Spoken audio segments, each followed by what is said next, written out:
folks? Welcome to another episode of Film Study. This is Ken McCusick. We have the happy task of talking about the defense from the Chargers game tonight. Joining me to do that is Alec Poulianos. Alec, how are you doing? Doing well, Ken. So glad that we got a win. Definitely needed it after that very gross loss to our division rival, the Steelers.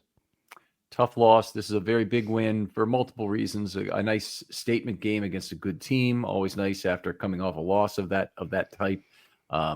A game that the Ravens had in hand late. They outplayed LA by a good amount, and also a big tiebreaker game in the AFC wildcard race. So if it does happen that these two teams are tied at the end of the year, which seems a reasonable chance of occurring, then the Ravens will have won the tiebreaker. So that's nice. And it's surprising that most of the tiebreakers have been determined for the Ravens. There's three big ones, that the most notable being the Steelers in the division, still to be determined. But most of the tiebreakers have been decided for the Ravens already. Right. It turns out 3 of the 7 playoff teams are likely to come from the AFC West. 2 of them are likely coming from the AFC North. And then there's just enough room for the division winners otherwise. So we play the AFC West this year. That's why we're playing this game. And yep, we're getting all those things out of the way as far as figuring out seeding. Beat the Broncos, now beat the Chargers. That's really positive news as far as wild card seeding goes. And then hopefully we can win the division and get a higher seed than that. Right. Well, with that would be great. Still, the 2 seed is still a possibility. It's interesting that if you look at FTN, which is the DVOA-based look at the thing, they have the Ravens at a 73.1% chance to win the division still. Yeah. And the Steelers only 26.7%, which seems a little high. And I understand DVOA is highly scaled currently to the Ravens being a tremendously elite team. They're second in DVOA. They're in fact closer to first, the Lions, than they are to third, Buffalo. And it's they were, for most of the year, they were the runaway number 1 team. But that basic rating says that they're more likely to win each of these games. We maybe don't completely believe that in the same way. I think after seeing the Ravens expose some tremendous weaknesses. Yeah, I mean, I don't know. It's definitely, like I was saying right before we started the show, the team definitely gives me a little heartburn. I never feel terribly comfortable going into a game, and it takes until we really kind of secure our footing and the offense seems to be humming for me to start feeling a little bit more at ease. At this point, the defense seems to be collecting small wins here and there, which is the point of tonight's show. So that's exciting. You have to try to see those small wins for what they are, and hopefully over the next couple games we're able to gear up and become a much more formidable and complete team. Yeah, and that, I think the last 2 weeks in particular with the realignment of the secondary, which we're going to get to in the next segment, very significant in terms of putting this team back on the right footing, giving them a chance to excel defensively. If you look at the DVOA, they're an average defensive team. They're 15th in the league, which actually that's not bad at all. I mean, this team with the kind of offense they have, which is historic offense, really should be able to make a deep run in the playoffs, I would think, with a league average defense. I'm just not convinced that exposing themselves in the way they currently are, and in particular with the problems they have on the interior defensive line right now with Jones and Pierce both dealing with injuries. Pierce actually on IR, and Jones obviously walking wounded, but continuing to play through it. Those are situations they need to have resolved by the playoffs, and I hope we have 1.5 of them back for the playoffs instead of what really kind of feels like 0.5 of them now. Yeah, for sure. That would be absolutely huge. I was so pleased to see that they called up to Tupou, and we had the 5 defensive linemen for once. I think that in combination with potentially adding a back end piece, or getting healthy again with Mollett, for instance. Continue to play around with Stevens and just personnel. I mean, everything's on the table as far as the personnel, which I like. I like the way they've been able to adapt. You even saw it mid-game, how they were able to adapt the linebacker situation. Yeah. So they're definitely, learning on the fly, and they are improving, and that's the good news. It does give me hope. It really does. And because they were even talking about on the broadcast, like there's too many pieces that are similar to last year for it to be this much worse. It just doesn't like completely make sense. So it's hopeful that they can start coming around. Then they did hit on all the defensive coaches lost. That Yep. Denard Wilson and Anthony Weaver and whatnot. So Yep. McDonald, of course. They've beaten some top DVOA teams this year. They've beaten Buffalo's the number 3 team, the LA Chargers number 8 team. I can't believe this, but Denver is the number 10 team in That's DVOA. The Ravens rolled over them 42-10, brushed them aside like they had a rookie quarterback or something. Brushed over Buffalo too, right? Like, I mean, they did. They 35 brushed to away 10. Buffalo, and I'd say they brushed away the Chargers pretty badly. They spotted them a 10 spot, and then they really destroyed them after that. Truly, Tampa Bay is 13th, and similar, spotted them a few points, steamrolled them after that. Washington, not dissimilar again, same 30-23 final, and again a game that got closer, a little bit closer later, but they outplayed Washington pretty significantly. They did lose to Kansas City by 7. Big test coming up against the Eagles, who are the number 5 team in the league by DVOA this week. So I think a lot of people look at this 9-2 Eagles team and say this is another juggernaut. They probably equate them in a lot of ways to the Ravens, running game, option quarterback, et cetera, et cetera. The Eagles have accomplished a lot of what they've done against some of the lesser teams in the NFL, as is wont to happen when you play in the NFC East. Yeah. I think they're a good team. I'm excited to see that matchup. The one thing that I'll say, and the reason why this defense I think is so important to the overall success of the Ravens, is the Ravens have shown to play themselves somewhat when they are down mid-game. So we've seen a couple times where they get down early in the game and then they're able to kind of stick to the game plan, get back on track, lean on the run game, not, start playing themselves, and they can get back on track. They can score some points quickly, get a defensive stop, and you're in a good neutral position, and then you can start winning, right?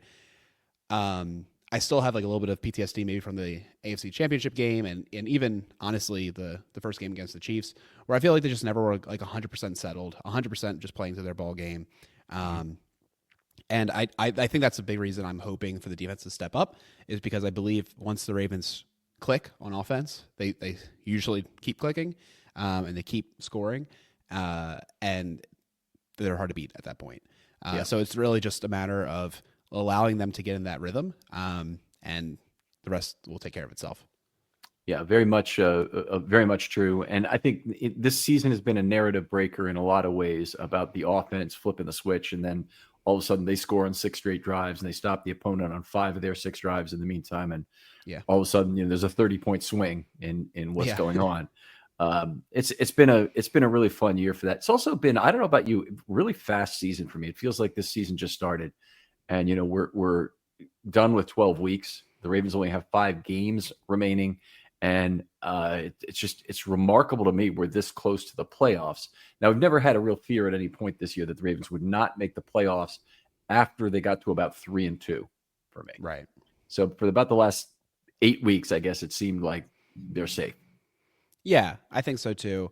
It was a weird start to the season with the first 2 losses, and then I think I agree with you that it's been very fast. I think partially because we've had so few rhythm weeks of just like Sunday. There's always been a prime time or, something to kind of throw off the schedule. And we'll have even more of it, frankly. We're going into the holiday season, and the shenanigans with the Saturday and Wednesday game. So even the players have commented on how they haven't had a really easy schedule.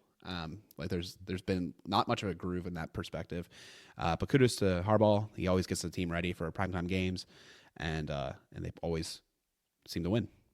Yeah, it's great. I mean, obviously, just posted something today on Twitter about the all-time passer rating leaders for quarterbacks, and Lamar Jackson stands head and shoulders above all quarterbacks in passer rating on Monday Night Football. And I know a lot of people know about his stats and how great they are, but of all quarterbacks with 200 plus passing attempts on Monday Night Football, Lamar 124.3 is rating after last night. 22 touchdowns, 0 interceptions are, of course, the big number. And I think those are well known by a lot of people. And it's not like there aren't other players who played well. I mean, look, Josh Allen's been fine on Monday night. He's 26 touchdowns, 7 interceptions. Nothing wrong with that, particularly over the span that he played. but it's only a 107.5 rating. And then, the next guys, it's all good players: Drew Brees, Russell Wilson, Steve Young, Jeff Garcia.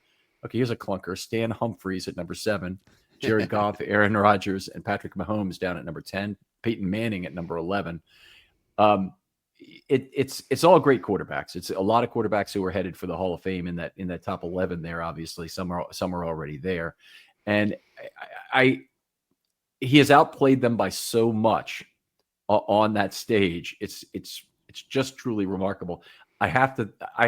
While you credit Lamar, the athlete, with what's happened, I don't think it's unreasonable to credit some of Harbaugh with getting the team ready to play nighttime games, because they've been remarkable at it.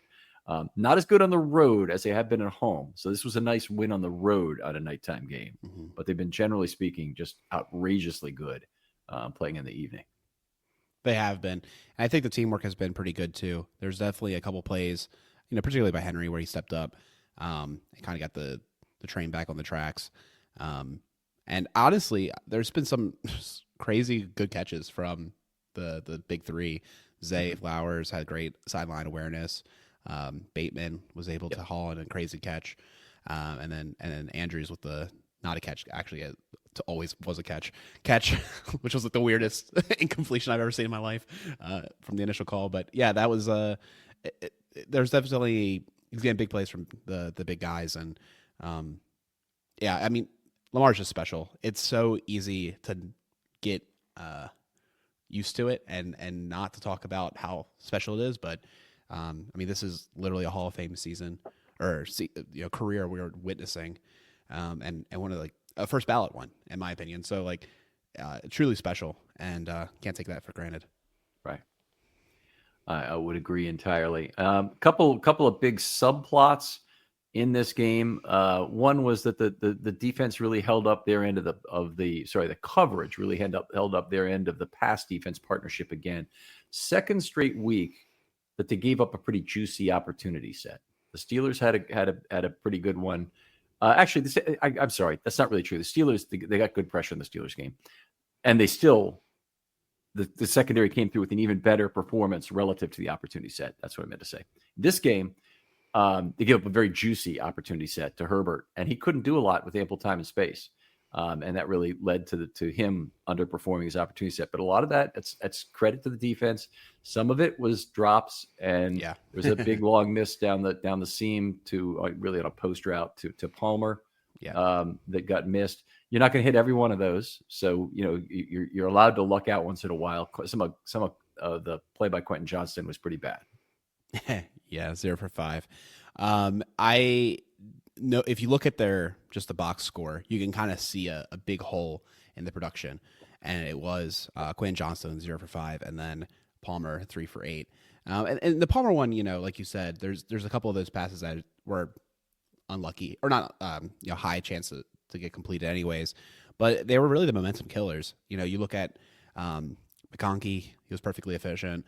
You look at Disley, same deal there, and a lot of the tertiary pass catchers and weapons were all pretty consistent for them. So there was you can even see it on the high leverage downs, third down, them going to those two guys and getting the incompletion sometimes where it should have been completed. And those are basically penalties. They don't they're not as easy to track as penalties as far as drive killers, but it is a drive killer. And the Ravens have got bailed out a couple times from that. The Palmer did get the DPI in the end zone, so although that wouldn't show up in his stats, but it was a big play for them to get them back in the game with just under a minute to go, I guess, when that occurred. There, a couple things are talked about. First of all, obviously, this is the Harbaugh, and it was a big, they made this into a big story. A couple things really struck me about the Harbaugh. The first was that John Harbaugh is older and he looks way younger than his brother. And there's just some differential aging thing going on that's not good. The other thing is Jim Harbaugh acts a lot older as an NFL coach. He's just not with it as far as understanding the math of the game. I guess let me take a step back and soapbox for just a second. If you talk to any mathematician about the game of football, every NFL coach is somewhere on the cowardly scale in terms of how aggressive they are. Mathematicians generally like you to go for it on fourth down a lot more. The math completely supports it. You know, you basically this. We've seen the trend that basically squarely puts this within the purview of mathematicians too, by the way. Trend of the game is go to what the mathematicians are saying the last 25 years. Okay. So what happened in this game? We had Harbaugh make a 4th and 1 decision at his own 16. Let's start with that one. Okay. Yeah. Went for it. Absolutely obvious choice from a mathematician's perspective. It's a 2.3% increase in win probabilities. Not a whole lot on the line in total. It was only about 16% from top to bottom, but 2.3% was the gain from your likelihood of making it. And it was a fairly big bet, playing it for about your 30-year stack at the World Series of Poker, if you want to think of it that way, you know, in terms of how much they had on the line. But it was also a very obvious call. And I you know, a couple things about this. One is I think there's very few other coaches in the entire NFL that would have tried it. And you know, Staley a couple of years ago when he was the coach of, I think I've Staley, not Daly, it's Staley, I believe. Staley. The previous coach for Los Angeles, San Diego, whatever they were at the time, he did a lot of this. Yeah. But there's very few other NFL coaches who would have done that. And we have to credit, you know, John for being outside of the herd and doing that, but also it's a freaking obvious play. I mean, it just and the other thing I kind of find funny about it is people asking him after the game, why did you do that? And he does not need to have an answer for that question other than my headset elf told me to. Okay. Right. Basically, it really, that's enough is for him to say, look, the guys upstairs told me it was a big increase in win probability. It seemed to make sense to me based on what was going on in the game. Didn't want to give them the ball back, but any other information I give you is just a justification of the decision we made. The truth of the matter is they told me to do it because it was the right play.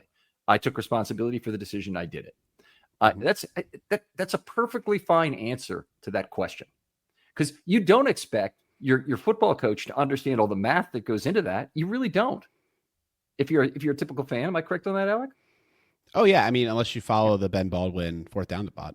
There you go. That's a perfect. And there are coaches who probably should follow that, right? But it's also the ones who do. It's a process of building up your framework in that. So like a Staley, he's probably used to seeing it all the time. He goes, well, I know. Basically, I've never seen an occurrence where you're between the 10 and 20 yard line with 4th and 1, and you wouldn't want to go for it.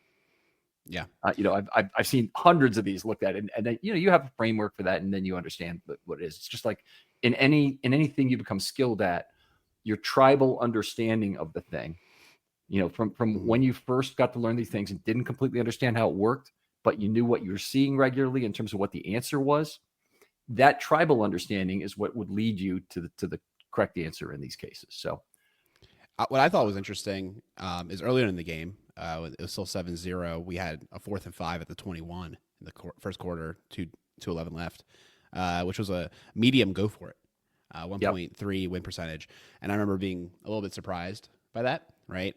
Just thinking to myself, you know, it's 5 yards, not 1, right? It's a little bit more. But it just shows you, I mean, that example right there shows you how how incredibly cowardly, honestly, most coaches are. They should be going for it all the time, frankly. And I've definitely gone that way. It's kind of a joke at this point where I'm like, yep, go for it. Just 4 down football. And it completely changes the way you call 3rd down, right? So like when you fully embrace it, it actually becomes even more powerful, in my opinion. So anyways, that'd be fun if, you know, some coach that had the proper management, right? The correct owner that would allow him to just go for it. And the right personnel, it could really turn the league upside down. I mean, I know Staley was trying to be something like that at one point, but I don't know if he had the horses. You know, make no mistake. This team that the Ravens have, great offensive team in general, where the bot probabilities are all based on an average NFL team. Yeah, at least I believe they are. I don't think they're based on. Okay, and you have the Henry Lamar mesh point to always throw at the other team. They didn't do it on that 2-point conversion, which was bothersome to a lot of people, and it should be. Yeah, but it's a great thing to have in your hip pocket. One other decision I want to talk about is the 2-point conversion. They're up 7. They tried to go up 9. There is a lot of discussion out there about that, by the way. If you look on Reddit at r/NFL stat heads, go search for should I go for 2 when leading by 7? And it talks about certain points at late in the game where it's a very large advantage to go up by 9, as opposed to just going up by 8. And it was definitely an interesting call because basically the other team had to get 2 scores up 8. If you think of the second play as being almost like a second drive from the 2-yard line they had to succeed on. Mm-hmm. Mm-hmm. Okay.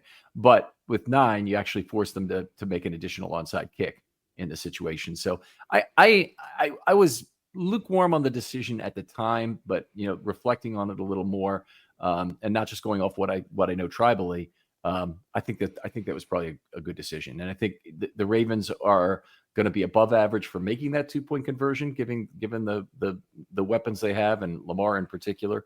But I liked it more and more the more I contemplated it. Yep. Yeah. One of our friends that we chat with during games was applauding it. He's like, I yell at the TV every week when there's a opportunity to go up by 9 and teams don't take it. Even earlier in the game where it's not as clear and obvious. But like you said, it can generate another possession that needs to be done. And that's worth its weight in gold from a timing perspective. And like we kind of talked about with going forward on 4th down, it changes the way you approach other drives. You saw on the other side of this that Jim Harbaugh had 2 of the most cowardly punts in terms of percentile ranking. I don't know if you saw this, but they're both in the 90 percentile ranks since 1999 kind of thing. For the 4th and 6 from his own 34 was bad. And then the 4th and 18th, he actually, with 6 minutes to go, he actually got called out by Aikman on TV. It was Aikman who was calling the game, right? Yeah. Yeah. Okay. He called him out right out on TV and said, I don't know why you don't go for it on 4th and 18 here. He's taking a big risk not to go for it. That's the way to think of that, by the way. There's risk in every direction in life. Don't just say punting is the safe choice, because it ain't. It's right. it's the safe way to lose if you want to do that, but it's not the safe strategy. It shouldn't be to keep your job.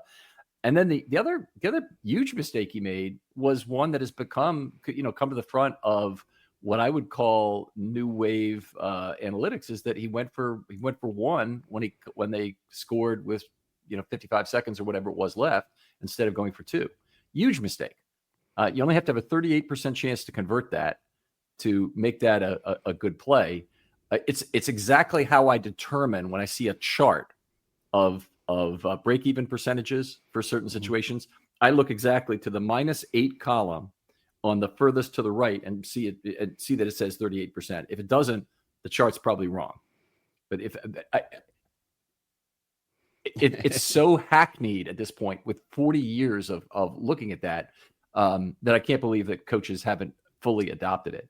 But it seemed like they mostly had the last few years, and they kept talking about it being the new math of the NFL kind of thing.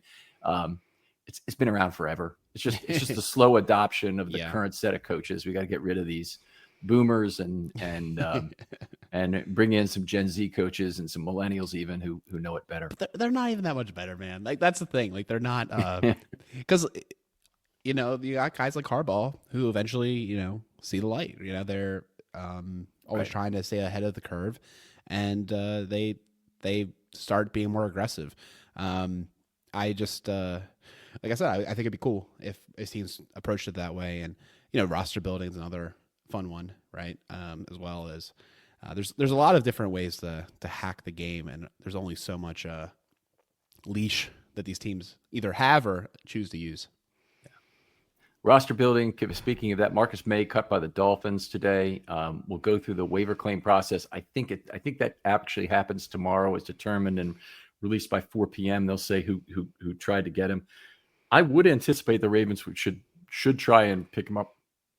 Does not have a lot of money on the contract, so it's a very slightly over vet minimum contract, a little bit of guaranteed money. So there's not a lot of risk on the line here, and they really are paper thin right now at the safety position. He's free safety too, by the way, who's been very effective this year in terms of yards per target. He's only given up He's had 11 targets and 22 yards allowed, so 2.0 yards per target, that's absurd. That obviously won't continue. But he's a safety. He's almost 31 years, who basically you can trust to be in the right position. That's the best thing I can say about him. And if you had him, then you're in a position where Kyle Hamilton then has some freedom to move up front if you want to use him there. Yep, I would do it in a heartbeat. I hope that they put in the waiver claim, and I hope it's successful. The depth at safety is pretty pitiful right now. Obviously, we cut Eddie Jackson. He's no longer on the team. Marcus Williams is completely untrusted and not playing at this point. Obviously, if there was an injury, he would play, and that would be that. But having the opportunity to bring in May for competition to be able to potentially bring back the big nickel would be huge for this team. The analogy we've been using is, you had a leaky roof with the safety position before, and Kyle Hamilton came to fix it. What you lost was the addition to your house. In a world where you can imagine like you're renting it out now or something because you have to pay for the roof. So you no longer can use that part of the house, but now at least you don't have a leaky roof, and that's much better. So it's what's needed, honestly, at this point.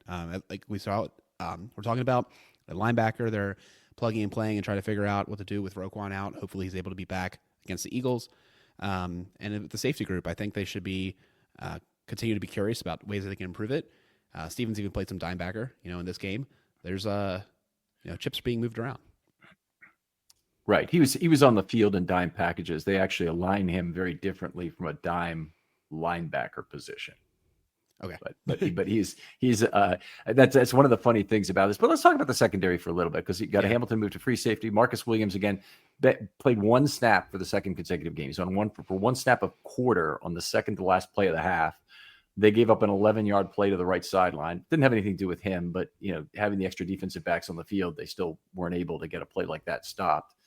And then they took him off the field again, and they got another 19-yard completion to get in field goal range. So that was a bummer. Yeah. One of the best dollars per snap anyone in the NFL seeing right now. He's making lots of money per snap. There you go. 700,000. Tre'Davious White up to 50% of the snaps in this game. It wasn't like Tre'Davious White had a great game at any point, but he did make contributions. He had a pass defense. He did some other things that were positive in this game. He did let Quentin Johnston get away from him on what might have been a 15 or 20-yard play. I know Aikman said he's going to run for days. That wasn't really going to happen, but he would have had probably a 15, 20-yard play that would have given them a big first down at one point.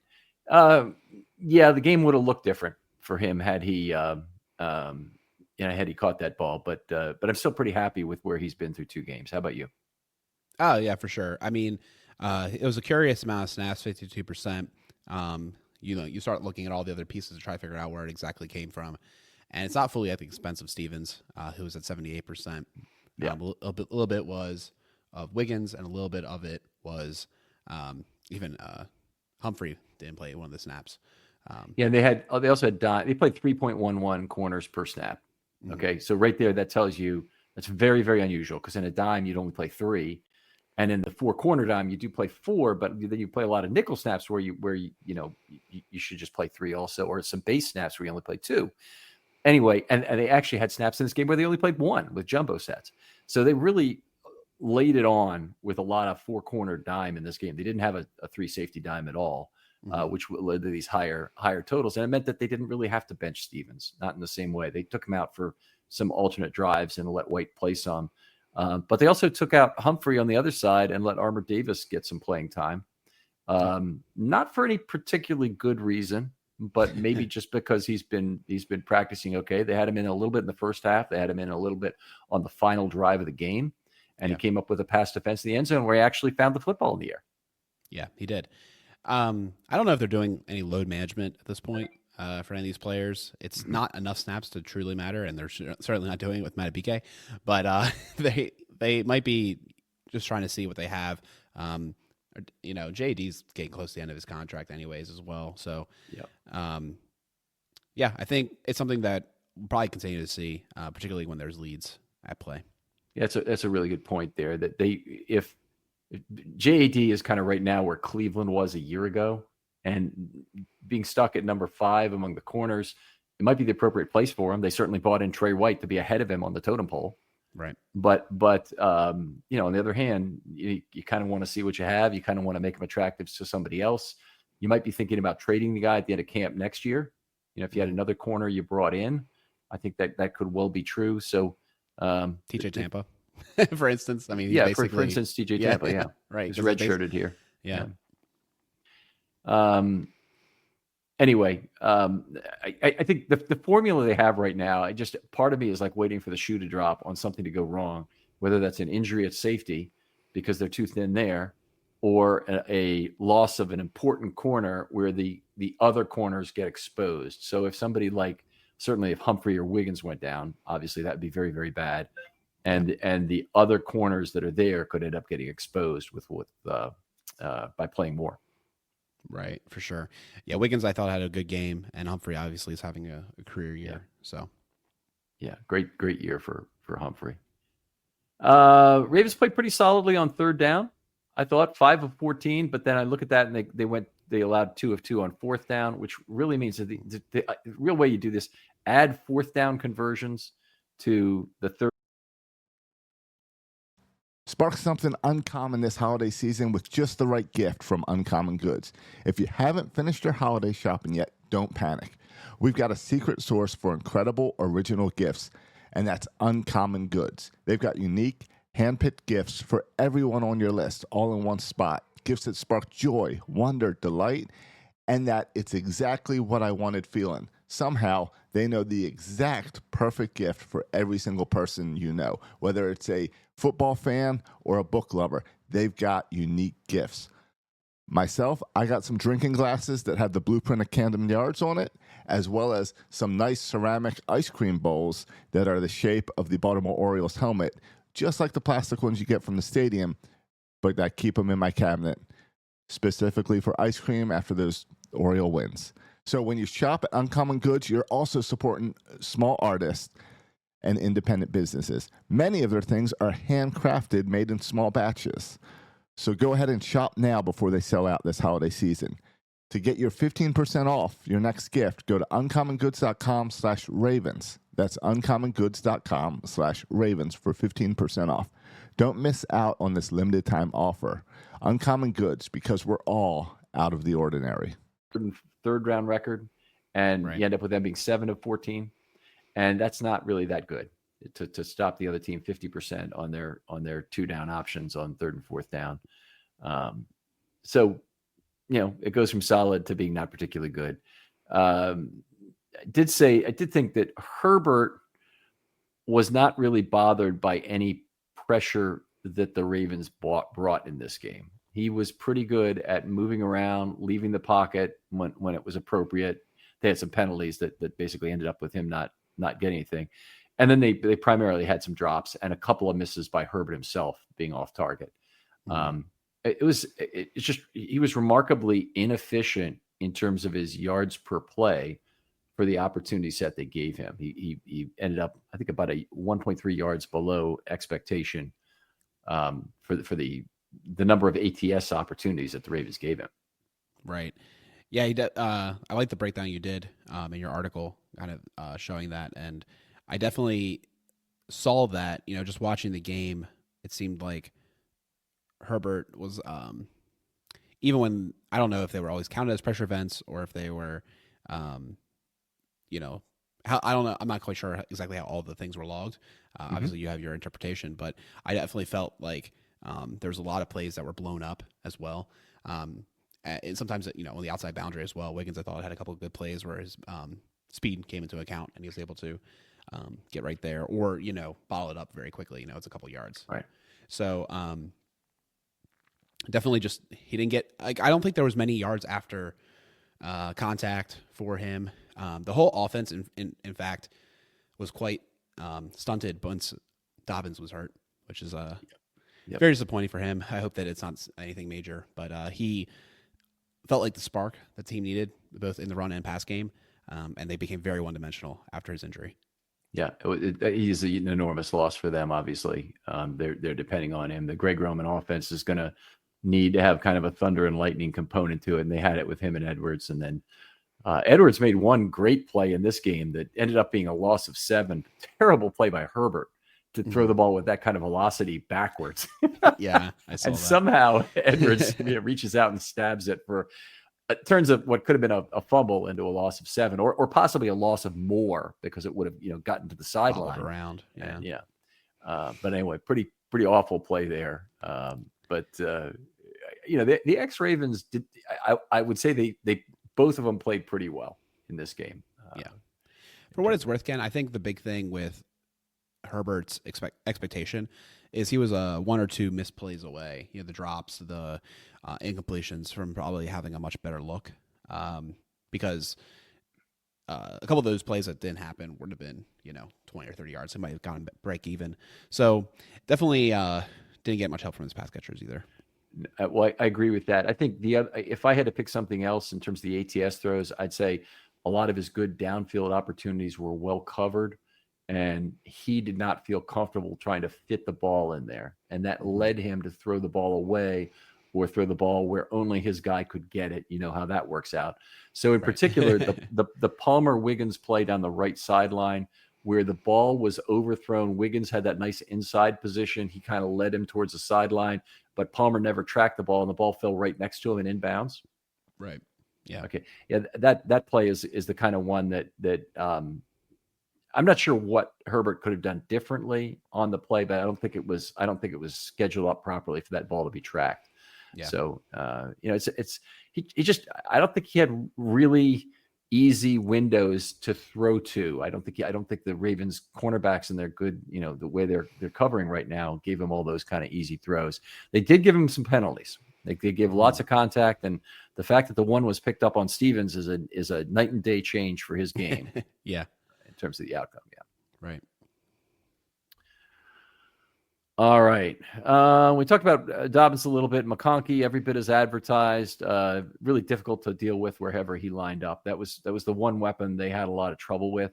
The one play I saw, and I don't know if it was McConkey or exactly who it was. It might have been Rager, where it happened early in the game, where someone came across on a shallow cross, and Harrison knocked him into the next time zone in terms of what Rager. he did.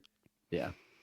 It was very nice play there, and one I was so happy to see from somebody like Harrison, because when you're limited in terms of your physical gifts to cover, that's one of the ways you can affect a game. And even as late career came on for Lewis, and he couldn't cover anymore, he was basically just a lane clogger. That was one of the things he still brought to the game, is getting really physical with Hines Ward late in his career and whatnot. Yeah, this was a big game for Harrison. Might be one of the best of his career as far as the best opportunity to make impact and be able to make impact. Started off a little rough with that missed gap assignment that allowed the 17-yard run to Dobbins. That gave me a big "oh, here we go" moment early on in the game.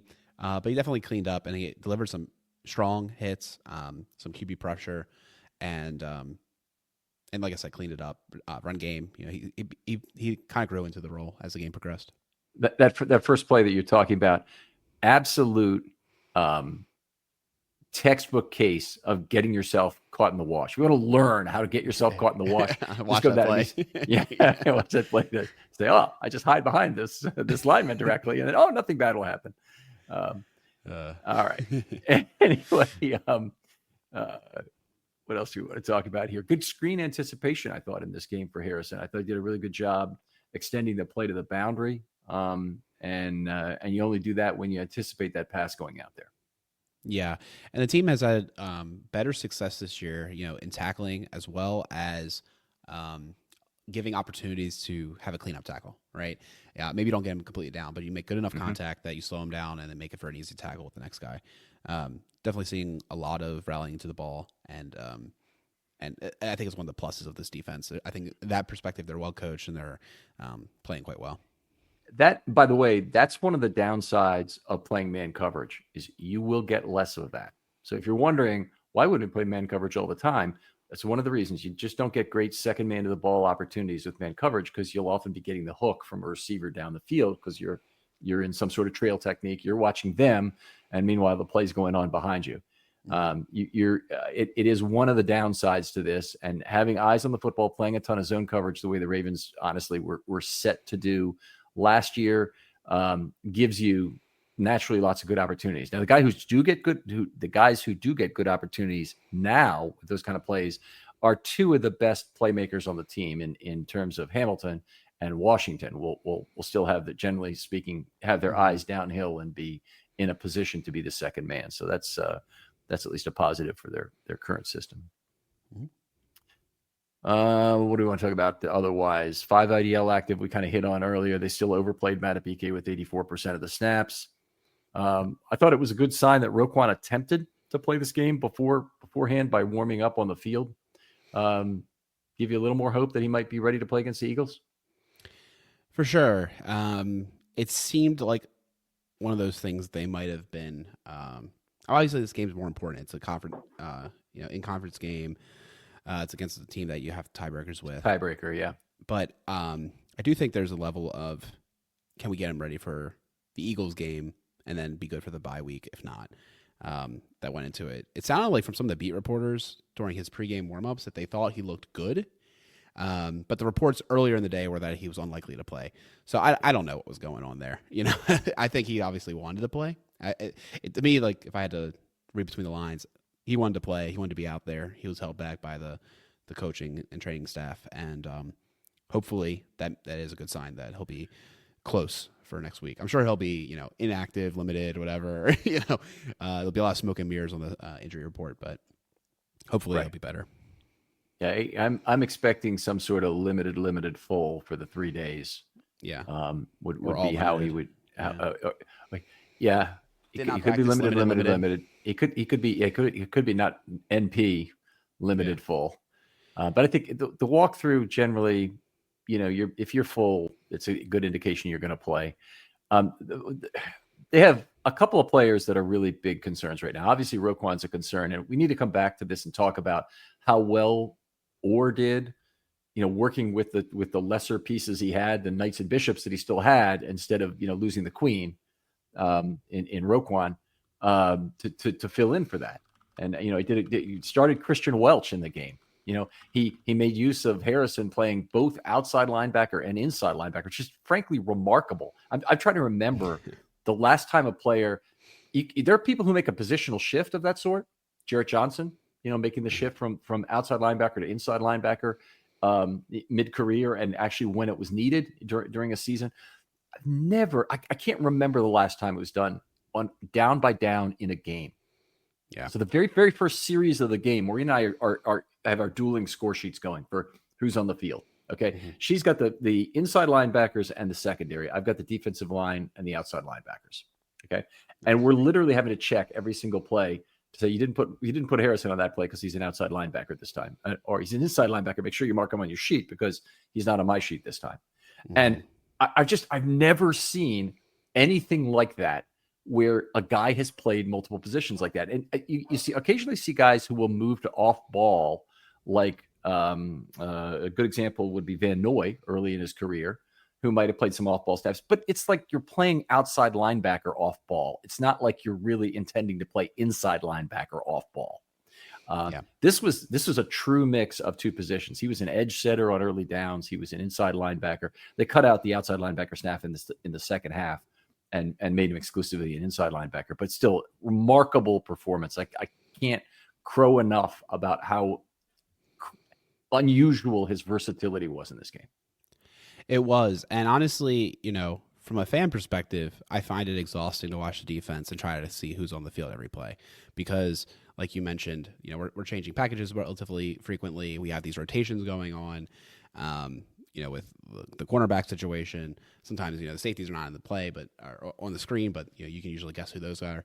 But, and now you got a guy on the field actually having to completely rewire his brain and the assignments and the meeting room that he was in, for down plays. And, maybe that is why he short circuited on that one run play. Who knows? But it's one of those performances, like I said, that he'll remember.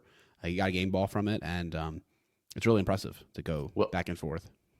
Well deserved. Most snaps in a game, by the way, most defensive snaps he's ever played. He also played 23 special team snaps. So he will sleep. He slept well last night. Yeah, he was sleeping hard on the plane, not on the IG Live. Yes, I don't think he was a Marlon Humphrey interviewee. I'm just guessing. Maybe he was. The other guy besides Roquan though that the Ravens need to get back healthy is Travis Jones. And the Michael Pierce would be 60% as good. Would love to have him back off IR and available, because that would be a very effective interior double team demander. But Travis Jones is the guy they really need back for passing downs, and he still does not look back. He played a fair number of snaps in this game, 34 or something, but he didn't look himself. He still looks like he's having trouble pushing off the leg a little bit, and just does not look entirely right. He probably won't be right for the Eagles, is my guess. I hope he's well enough to play, and they can have 5 linemen, including him, because they're going to really need them against the Eagles. But boy, it would be really sweet to have him back after the bye week and playing at full strength. The bye week might work wonders. Like you said, we're just hoping for kind of, a steady level of play against the Eagles of what we've been expecting the last few weeks with his snap share and his availability and his impact. He had a couple of plays where he was able to get in the backfield early and disrupt the play, which was great to see. He's definitely still a key contributor to getting a good pass rush when he's on the field. The percentage is much higher, even in this limited state. But it's something to monitor for sure. Like you mentioned, I would say he's, from the injury perspective, he's definitely right behind Roquan. You could definitely appreciate in this game the impact Roquan provides for the team and the quality of play he's still providing, even if he is having a down year for his level of play. But there's really no one else like Travis Jones that isn't one of those marquee guys that they sell jerseys for, right? He's one of the biggest impacting players that maybe you wouldn't know just from seeing advertisements for the Ravens and things of that nature. Yeah. I think that's a very good way to put it. He's kind of the Ravens' unknown superstar. Kind of like, you remember last year early in the season, they were talking about Jorge Mateo being the Orioles' unknown superstar. Yeah. And that didn't necessarily turn out to be true, but Travis Jones is the guy. And since the end of last year, when he took over the role for Pierce, where he's the Matabike's caddy effectively, he's been enormously important to this team, and what he does is absolutely critical. Matabike, not a great game for him. Not a terrible game. He got a few pressures and he was in the backfield a few times, but he misses Travis being right, and that makes a big difference to him. This could be anecdotal, but I felt like because they had the 5 defensive linemen, they were able to move around Matabike's positioning more in this game. Maybe I was just more sensitive to it. Played him on the edge a fair number. Yeah, you're right. Yeah. So I was like, okay, I like to see that. Trying to get good matchups for him, trying to give him opportunities, move him around. I like seeing that flexibility. That's a flexibility we're losing right now with Hamilton. He's kind of stuck in the back and only can creep up every once in a while. But if we can get that kind of flexibility for him on the defensive line, that'd be huge. Yep. It's a very big deal. And this was a team that the Chargers' strengths are on the outside at tackle more than on the interior line. That's where a lot of their issues are, with Bradley Bozeman, frankly, being one of the problems for them on the inside. All right, let's talk a few packages in this. We didn't see that much variation, but there were a few in this game. 2 jumbo snaps. There are 2 runs for 3 yards. Both of those were in short yardage situations. Not surprising. One of them was a first down. The other one, they stopped them. They only went to the base 6 times, which I think was actually pretty damn good conservation of linemen relative to what I would have expected in a 60-snap game against this team. Because this is a heavy run team, likes to get very heavy on offense. Anytime that teams are going 22 personnel or 21 personnel or even 12 or 13 personnel, which they showed sometimes, you expect the Ravens to have to go to a base package to try and confront that. And they just didn't have to do it all that often. It's actually very fortunate. They got a lead, started scoring.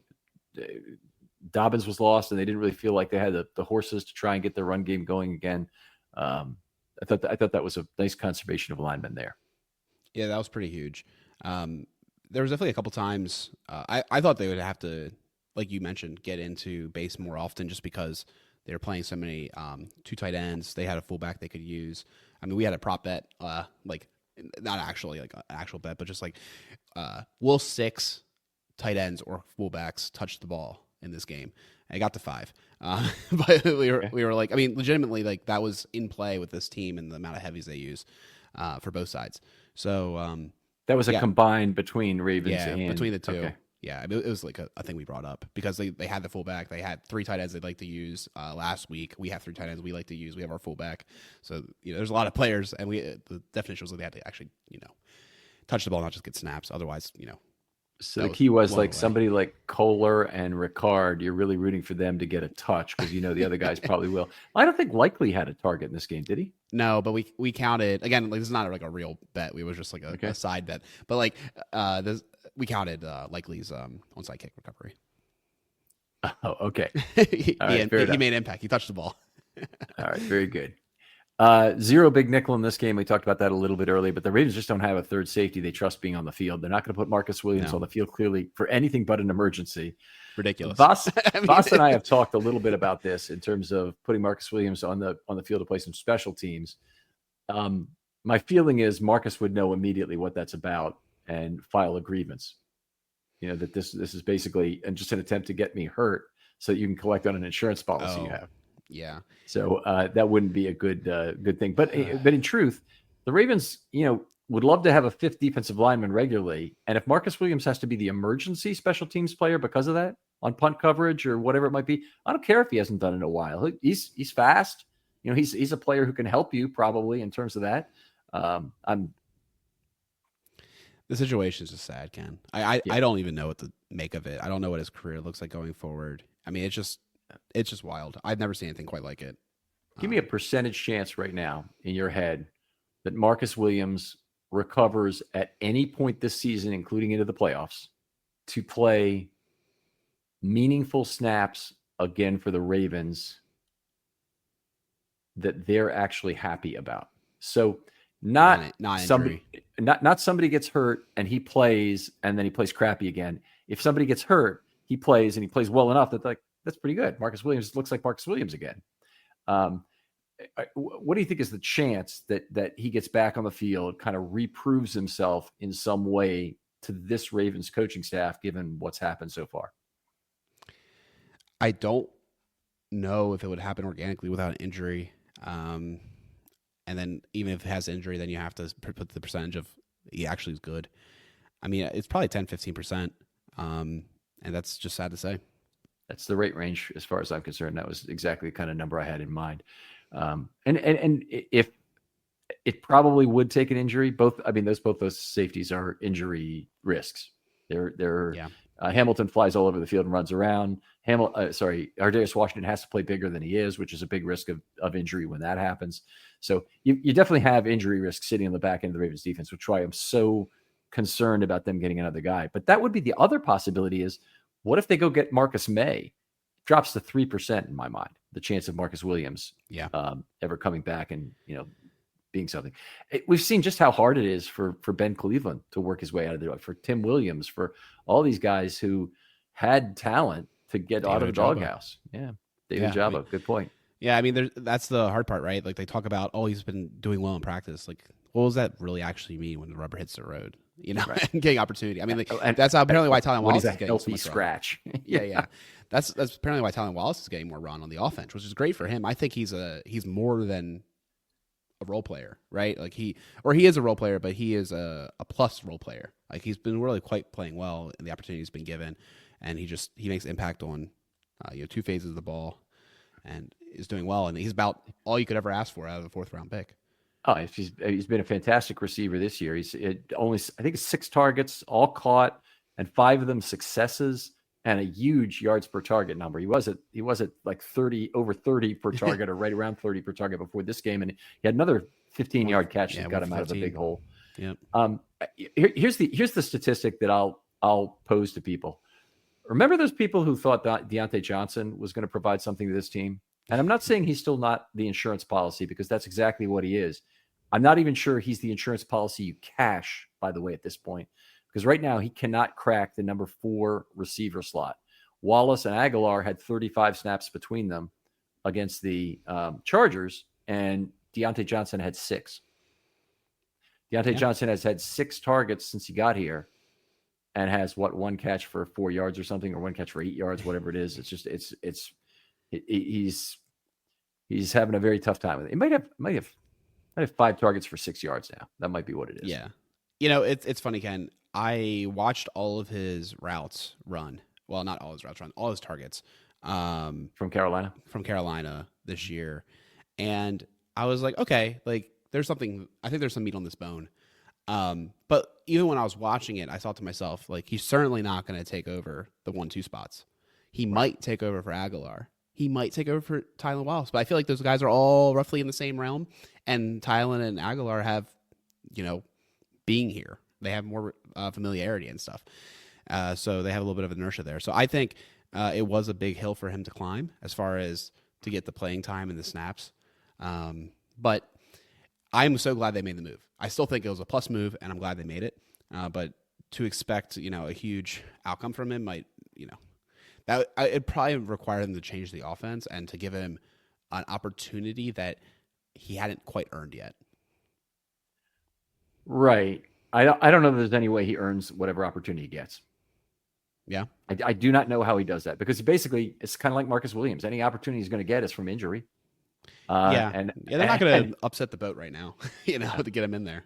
Yeah, offense is doing too much, and what they did need him for, honestly, players like Keaton Mitchell are saying, "What the heck? Why not me in that role?" It's not just Wallace and Aguilar who have both outplayed him. It's Keaton Mitchell saying, I had a pretty damn good year last year. I know, and that would be the understatement of all time. And obviously, this defensive show, but I was stunned that he didn't get more. Like, he didn't get a carry in this game. Yeah. I thought for sure he should get a couple, particularly given the game flow and how it was going down. I thought he should. So you're saying they're running the ball right to the end of the game. That's the perfect time to get Keaton Mitchell in there for a couple carries. Yeah, sure. Yeah, it'd been great. I mean, obviously, Hill was able to get the line spike and get that last dagger run, but it could have been Keaton.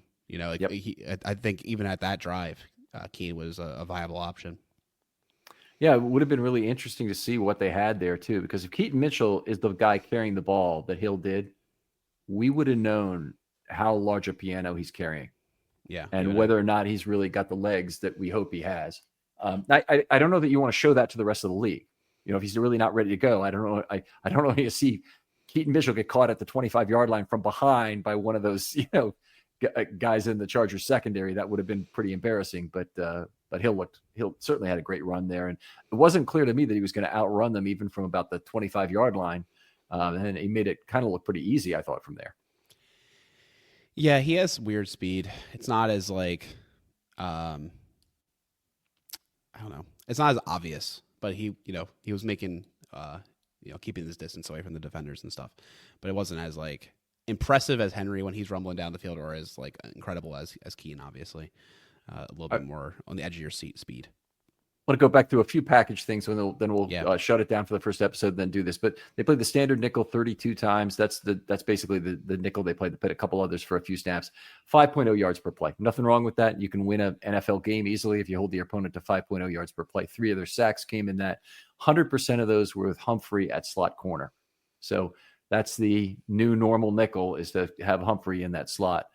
Uncovered nickel, they played 3 times, only allowed 2 yards. That's when you play only one outside linebacker. So you effectively have one of your linemen playing edge. That's actually very inefficient use of your lineman snaps total. So they used Washington on the outside, I think. They might have used Urban once among those 3 plays. Then they played 1 rush nickel, and that's more efficient with your defensive lineman, because that's I don't remember if it was Tavius Robinson that got bumped inside on that play, but an outside linebacker got bumped inside to I think it was to play, probably, because it's typically been him the whole year. Right. They played 15 snaps of dime. Now it's getting more and more interesting what they're doing with the dime, because the Ravens play a 4-corner dime right now. It's very unusual, folks. Through the 3 safety, 3-corner dime is embedded within the NFL right now. Is you really want to play one of your extra safeties as a weak side linebacker in that spot on the field, which gives you the option to play man or zone concepts with that guy. And they usually make great zone defenders. They have a lot of portable understanding of what it means to come from the back end. It's a very natural position for them. Playing a cornerback, you'll almost have to line that guy up in man. So you look for the 4 receivers that you think are most likely to be going out, and you line them up. And it's not an ideal, set of coverage guys to have against a team that deploys a lot of tight ends. So you end up with, smaller guys covering a tight end. Now Humphrey and Stevens hard to count as smaller guys. They're pretty big corners. And they're the ones who are typically playing on the inside with White and Wiggins on the outside. So you're not typically disadvantaged in some enormous way, but you don't get exactly the ideal matchup you want. Tight ends usually the thing they have is that they're too big for safeties. That's right. Too fast for linebackers, too big for safeties is usually the thing a tight end has. So interesting, 4.4 yards per play on the dime, 1 sack there. They played one snap of quarter with Marcus Williams as well. Right. Yeah, I was impressed to see this breakdown. I appreciate you explaining what the uncovered nickel is. But I definitely felt like the 4 corners on the field was interesting because the question was like how they would do it, kind of like what you were mentioning. Unusual for sure.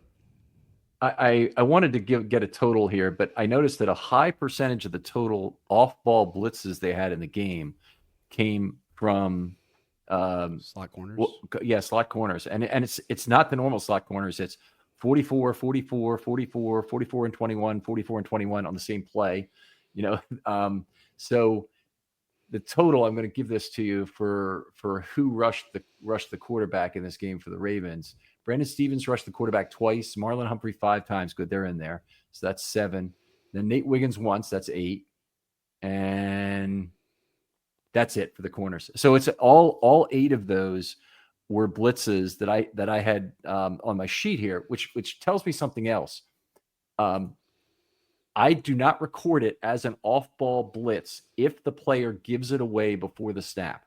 So if they already move inside off their slot position to get to the end of the line of scrimmage and try and rush the quarterback from that, I don't count that as a blitz anymore. So what it means is 8 out of 8 times they didn't give away their blitz pre-snap. That had to be a point of emphasis for Orr because the Ravens have been doing a lot of that this year so far. Nice. I didn't realize that, so I appreciate you bringing that up. All right, Alec, always a pleasure to talk football with you, my friend.